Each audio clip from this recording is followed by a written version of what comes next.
છેલ્લા હું જુનેદ ડોડિયા ગ્રામ પંચાયત સદસ્ય વડિયા છેલ્લા 2 થી 2.5 વર્ષ થયા વડિયા મામલતદાર કચેરીમાં મામલતદાર સાહેબની ગેરહાજર છે તે ચાર્જ ઉપર ચાલી રહી છે.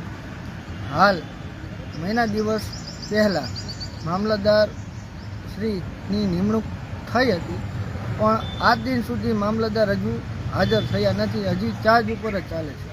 શું આ વડિયાના વિકાસની થોપતો એવો એક પ્રશ્ન છે. મામલતદાર વડિયા કચેરી તાલુકા મથકની મોટી કચેરી કહેવાય.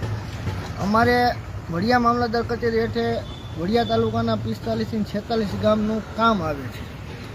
અત્યારે 2-2.5 વર્ષ થયા તો થોરંભે પડ્યું છે. અમુક વિકાસનો કામો થતા નથી. ક્યાં શું એવો પ્રોબ્લેમ આવે છે કે કોઈ અહીંયા આવવા નોકરી કરવા રાજી નથી થતું એવો એક મોટો પ્રશ્ન છે. કયા કારણો છે એ તો તંત્ર અને અધિકારી જાણે.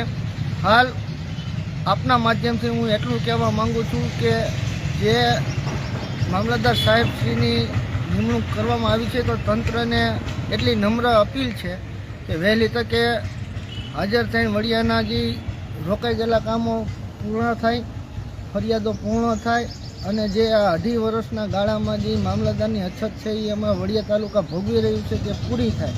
સરકારને નમ્ર અપીલ, તંત્રને નમ્ર, વહેલી તકે મામલતદારની નિમણૂક કરવામાં આવે.